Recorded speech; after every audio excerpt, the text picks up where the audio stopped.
The dust did not care who it settled on. It coated the sweat on the mule's flank, the cracked leather of the sheriff's boots, and the raw, chafed skin of her wrists where the rope had worn them clean of it.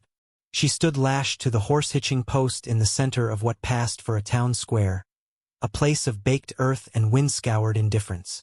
She had been there since sunup, and now the light slanted low, turning the dust motes to a haze of old gold. Her bare feet were numb against the hard-packed ground. She kept her eyes fixed on a loose board on the front of the general store, counting the splintered veins in the wood. It was better than looking at the faces. The faces came and went. Some stared with a dull, bovine curiosity. Others, mostly women in faded calico, shot her glances sharp as broken glass before pulling their children closer and hurrying away. A few men lingered, spitting tobacco juice that sizzled dark on the hot ground near her feet. Their murmurs a low hum, a sound more for flies than for people. They had called her a name when they'd tied her here, the man with the sour breath and the hard hands. A name like a stone thrown at a dog. She had let it fall to the ground with everything else. The name he'd used before that, in the dark confines of the wagon, had been different, but it belonged to him, not to her. She had no name. A name was a handle, and she had learned long ago that handles were for being grabbed, for being pulled and pushed and owned. So she was nothing. Just a shape in a ragged dress, a pair of eyes counting wood grain. The auctioneer, a portly man sweating through his waistcoat, had tried to sell her earlier.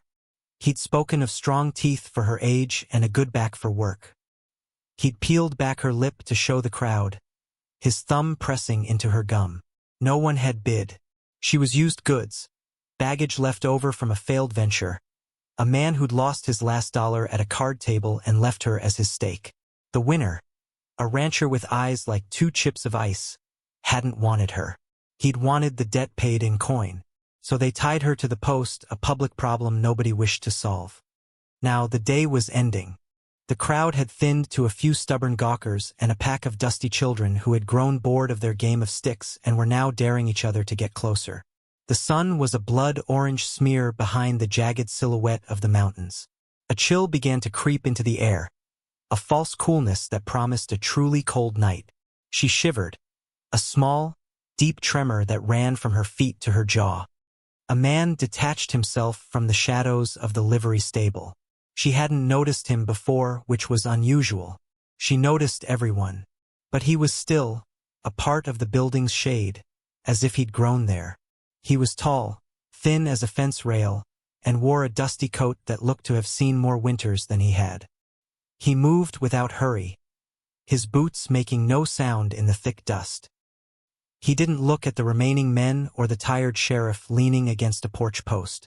He walked directly toward her. The children scattered like startled birds. He stopped a few feet away, his face etched with lines the wind and sun had carved over years. He carried whole winters in his eyes, a landscape of old grief and quiet exhaustion.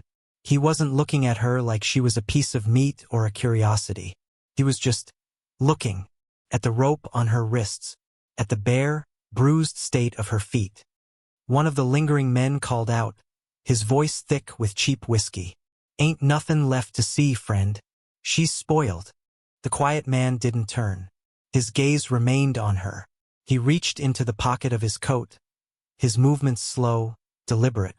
For a heart-stopping second, she thought he might have a weapon, but he brought out only a small, worn leather pouch.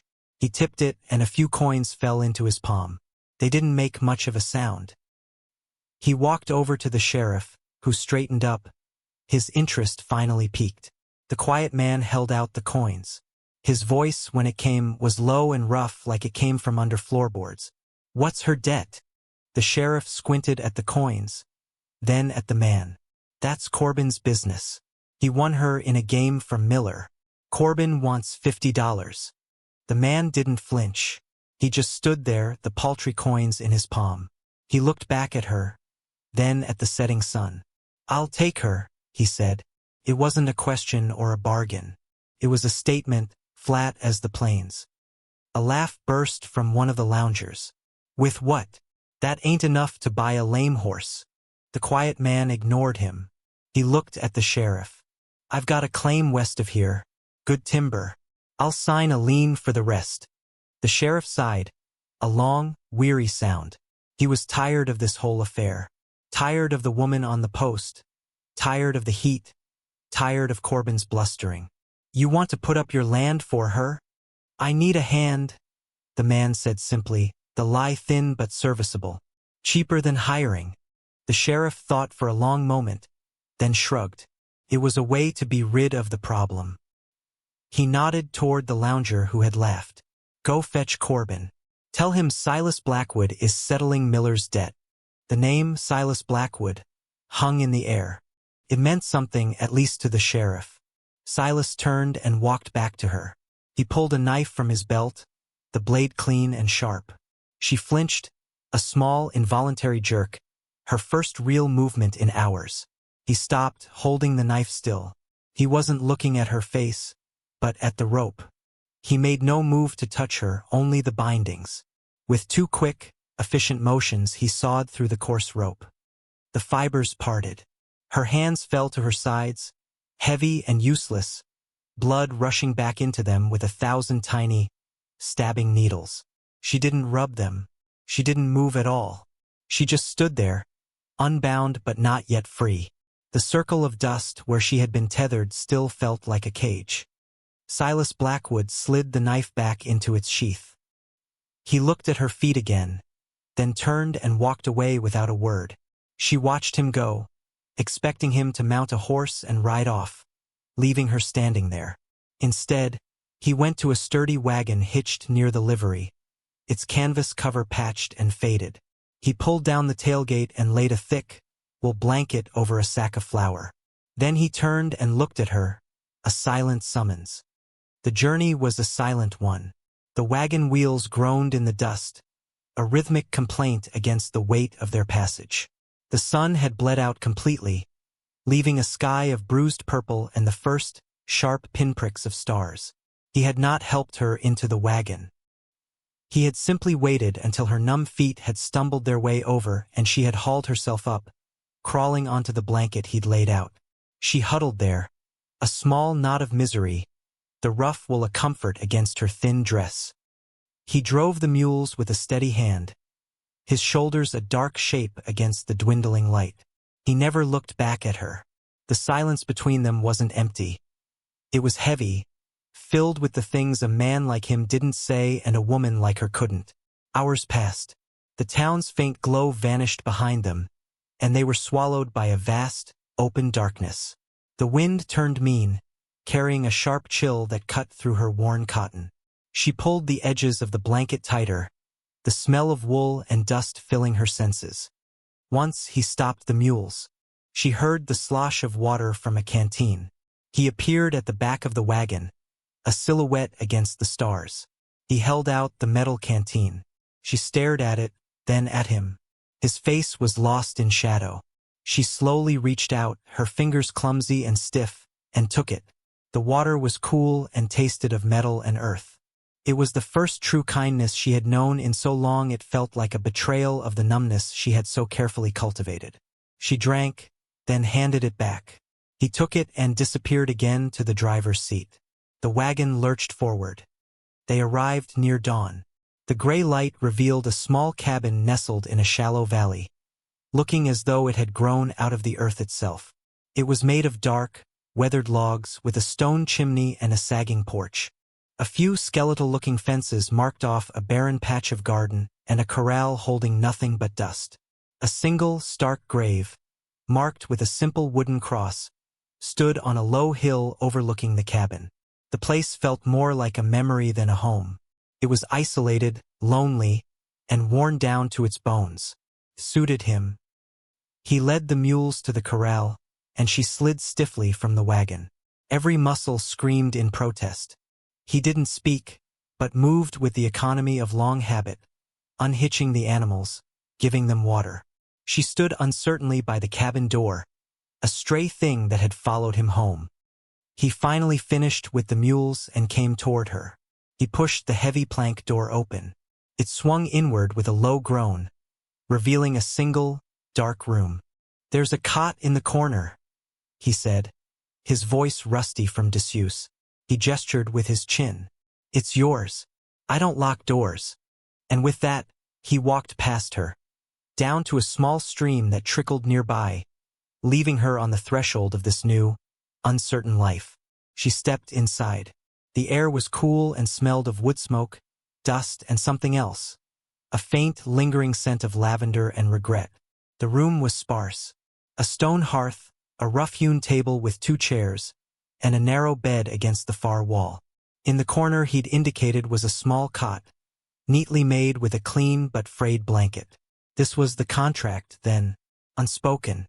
Food, shelter, a place to sleep. A door without a lock. It was more than she'd had. She sank onto the cot, the exhaustion so profound it was like drowning.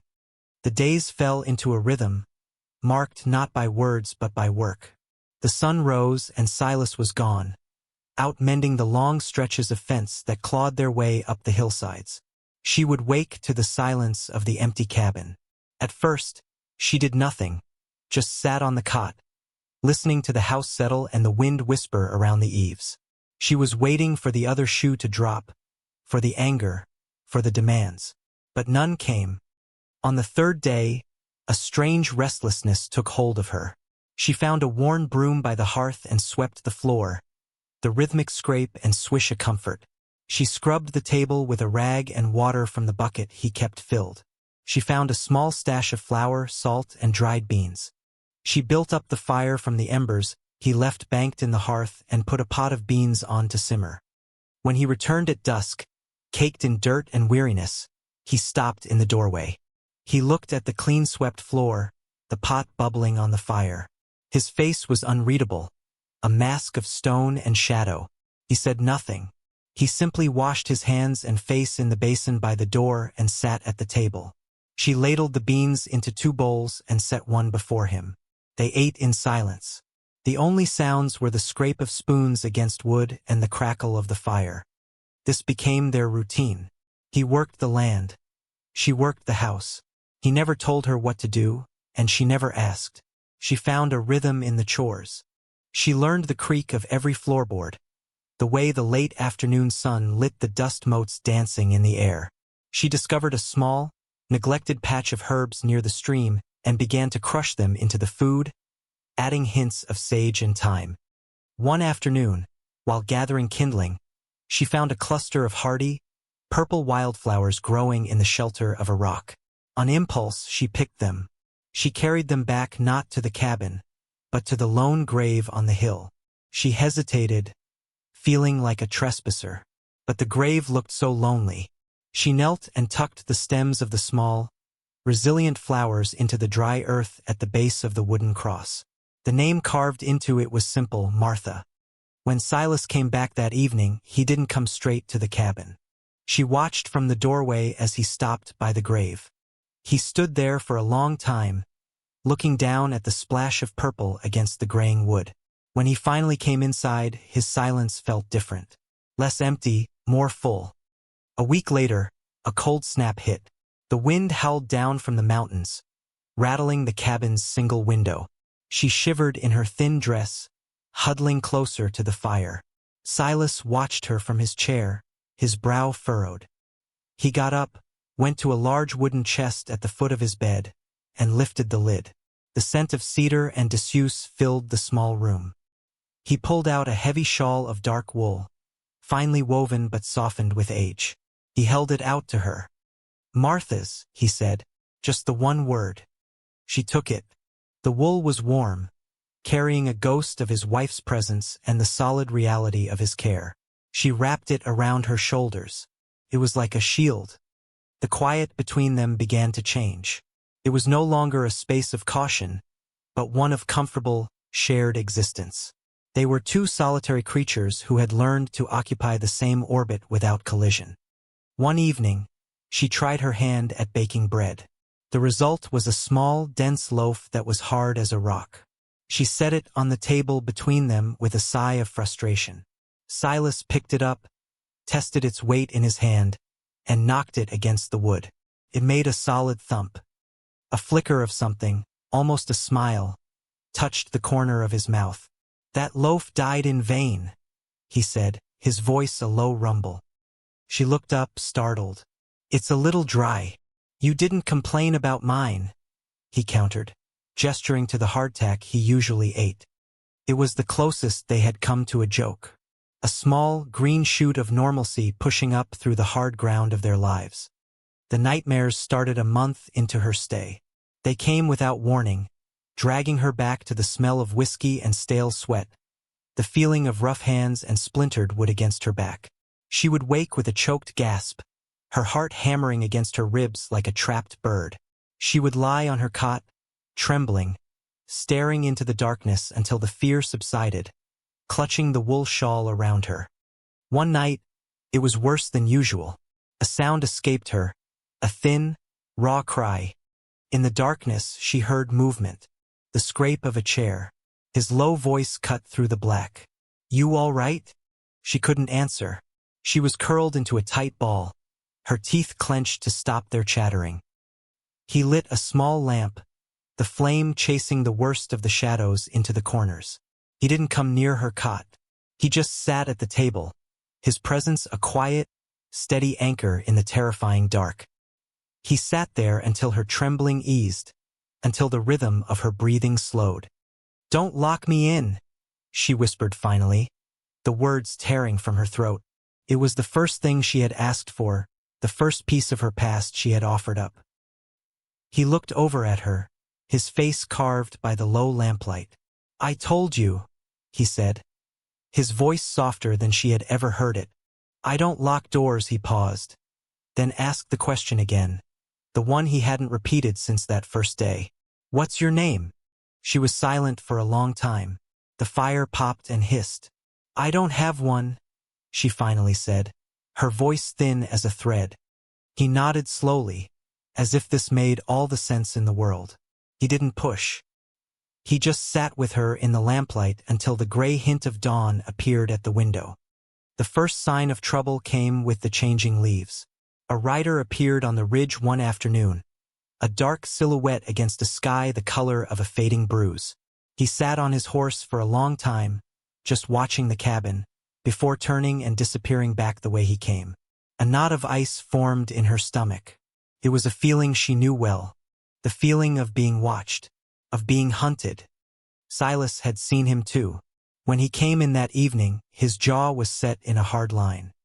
He didn't mention the rider, but he took his rifle down from the pegs above the mantel, cleaned it with slow, methodical movements, and leaned it against the wall by the door. The piece they had built felt fragile as a skin of ice on water. They came 2 days later. 3 of them. She recognized the man in the lead instantly. Corbin, the rancher with the eyes like ice chips, the one who had won her and discarded her. He rode a fine black horse that pranced and shied, a stark contrast to the weary mules in Silas's corral. They stopped just beyond the sad-looking fence line, a clear invasion of the small space Silas and she had carved out of the wilderness. Corbin's gaze swept over the cabin, the pathetic garden patch, and finally landed on her, where she stood frozen in the doorway. A slow, cruel smile spread across his face. "Well, look what we have here," Corbin called out, his voice carrying an easy authority. "I heard you'd taken up with a squatter girl. Looks like you traded down." Silas came out of the cabin to stand beside her. He didn't seem surprised. He just seemed tired, as if he had been expecting this since the day he'd laid his coins on the sheriff's desk. He stood slightly in front of her, a silent, unmovable wall. "This is my land, Corbin," Silas said, his voice even. "State your business and be on your way." Corbin laughed, a harsh, unpleasant sound. "Your land? I've got to lean against this scrap of dirt, and I've come for my property. The debt ain't paid." He looked directly at her, his eyes stripping her bare. "I've decided I have a use for her after all." "She's not property," Silas said. The words were quiet, but they held the weight of the mountains behind them. "She stays." "That wasn't the deal, Blackwood," Corbin sneered, his hand dropping to rest on the butt of the pistol at his hip. "The deal was you owed me $50. That lien's due, and I'm calling it in." Either I take the land or I take the girl. Your choice. She felt a cold dread wash over her, the old, familiar helplessness. She was a debt, an object to be traded. Her hand went to the doorframe, her knuckles turning white as she gripped the wood. She could feel the tremors starting in her legs. But then something shifted. She looked at Silas, at his unbent shoulders, at the way he stood between her and the threat, a quiet protector who had asked for nothing in return. He had given her a clean floor, a warm shawl, a door without a lock. He had sat with her in the dark. He had given her a space to simply be. Corbin's men were shifting in their saddles, their hands moving closer to their own weapons. The air grew thick, electric with unspoken violence. I reckon she stays, Silas repeated, his voice dangerously low. And in that moment she found it. A voice, her own. She stepped out from behind him, her chin lifting. All eyes fell on her. Corbin's face registered surprise, then amusement. He thought she was a frightened animal. No, she said. The word was not loud. It was not a shout or a scream. It was quiet, but it was clear, and it cut through the tension like a shard of glass. It was the sound of a lock breaking. Corbin's smile faltered. What did you say? I said no, she repeated, her gaze unflinching. She looked him in the eye for the first time, not as a victim, but as a person. I am not going with you. A shocked silence fell over the yard. Even Silas seemed to hold his breath. Corbin's face darkened with fury. He was a man used to being obeyed, to taking what he wanted. To be defied by her, by this nothing, was an insult he could not bear. You don't have a choice in the matter, he snarled, swinging down from his horse. He started toward her, his hand reaching out to grab her arm. Silas moved, stepping in front of her again. But before he could do anything, she did something that surprised them all. She slapped Corbin across the face. The sound was sharp, a crack in the heavy silence. Corbin staggered back, his hand flying to his cheek, his eyes wide with disbelief and rage. He drew his pistol. At the same instant, the rifle was in Silas's hands. He didn't raise it. He just held it, the worn stock resting against his hip. It was not a threat. It was a fact. You heard her, Silas said. Get off my land. The standoff hung in the air, taut and deadly. Corbin's face was a mask of hate. But as he looked from Silas's stony face to the unwavering barrel of the rifle, and then to the woman who stood beside him, no longer cowering but standing tall, a flicker of something, cowardice perhaps, entered his eyes. This wasn't worth dying for. His pride was wounded, but his life was more valuable. He slowly, deliberately holstered his pistol. This isn't over, Blackwood, he spat. He climbed back onto his horse, his movements stiff with anger. He gave her one last, venomous look. You'll regret this. Then he wheeled his horse around and, with his men trailing behind him, rode away, kicking up a cloud of angry dust that settled slowly over the yard. They stood there for a long time after the riders had disappeared, not moving, not speaking. The silence that rushed back in was different. It was the silence of after, the silence of victory. Finally, she let out a breath she hadn't realized she was holding. Her whole body began to shake, the delayed reaction of terror and adrenaline. I was scared, she whispered, her voice trembling. Silas finally lowered the rifle. He turned to her, his eyes searching her face. I know, he said softly. He reached out, not to touch her, but just held his hand in the space between them, a gesture of profound, unspoken support. You didn't run. That evening, the air in the cabin was thick with a new kind of intimacy. The shared danger had forged something new between them, something stronger than the quiet routine they had built. After their silent meal, Silas did something he had never done before. He pulled the other chair closer to the fire, opposite his own, and gestured for her to sit. She sat, pulling Martha's shawl tighter around her. The firelight danced on their faces, throwing their shadows long against the log walls. The lean, she said quietly, breaking the silence. He'll take your land. Silas stared into the flames. It's just land, he said. It's been empty for a long time, he paused, his gaze distant. Martha. She loved this place. She saw things in it I couldn't. Flowers in the rocks. Life in the dust. After she was gone, it was just dirt and wood. He looked at her then, a directness in his eyes that was startling. It ain't been empty lately. Her heart gave a painful thud. A person needs a name, he said, his voice low and steady. It's a place to start from. A thing to hold on to when the wind blows hard. He looked away again, back at the fire as if giving her space. I've been thinking, Lena. It was my mother's name. It means light. He offered the name to her like a gift. Not a brand, not a handle, but a light to carry in the dark. Tears she didn't know she had left to cry welled in her eyes. They traced slow, clean paths through the dust on her cheeks. Lena, she whispered, trying the sound of it on her tongue. Felt fragile and new and beautiful. Felt like her own. The next day, she took the ragged, filthy dress she had arrived in, the one she had been tied to the post in, and she carried it to the fire pit outside. She laid it carefully on the ashes of last night's cooking fire and, with a stick from the hearth, pushed a burning ember onto the worn fabric. It smoldered at first, then caught, the flames eating away the dirt and the humiliation, turning the memories to smoke and air. She watched until it was nothing but a black, brittle whisper of ash. Silas stood on the porch watching her. When she turned back, she was wearing one of Martha's old, simple dresses of sturdy cotton. It was too big in the shoulders, but it was clean. It was a new skin. A week later, they rode into a different town, a smaller settlement further into the hills. They stood before a traveling justice of the peace, a man with tired eyes and a kind face. Silas's hand was steady on the small of her back. When the justice asked for her name, she said it loud and clear. Lena. There was no fanfare, no celebration. They simply signed a paper that stitched their lives together with raw, legal thread. On the way back, Silas bought a small pot with a single, struggling geranium in it. When they got home, Lena took the pot and placed it on the porch rail, a small, defiant spot of color against the weathered wood. The cabin didn't look so lonely anymore. It looked inhabited. It breathed.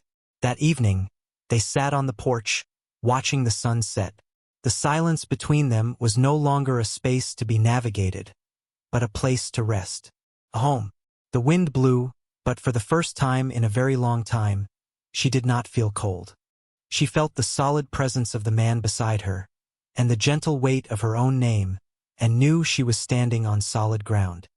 This story, you see, it isn't just about rescue. Any man with a horse and a conscience can cut a rope. No, this is about the quiet courage it takes to build something new on scorched earth. It's about how two broken souls, a man hollowed out by grief and a woman stripped of her very name, could find a way to mend not just fences, but each other. They did it without grand speeches or declarations. They did it with a bowl of warm beans, a clean-swept floor, a shared shawl, and the silent promise that a door without a lock is the truest sanctuary of all. The world is full of takers like Corbin, men who see people as property, as debts to be collected. They make a lot of noise and they cast long shadows. But the world also holds the quiet ones, the Silas Blackwoods, who communicate in gestures of unspoken kindness, who understand that a person's worth isn't what you can get from them, but what you can give to them. And it holds the survivors, the ones who have been called nothing, who have been tied to posts and left for scraps. They learn to live in silence, to expect nothing. But inside, a fire waits, not a raging inferno, but a single, stubborn ember of defiance. Sometimes all it needs is a little bit of light, a moment of grace, to be fanned back into a flame. So here's your naming. It's the quiet acts of decency that truly define us. It's the choice to see the person, not the price tag. It's the understanding that healing doesn't always come with a thunderclap, but often arrives on soft feet, in the shared silence of a room where two people finally feel safe. And if you're brave enough to offer that safety, or brave enough to accept it, You might just find that fire only changes everything if something new is waiting in the ash.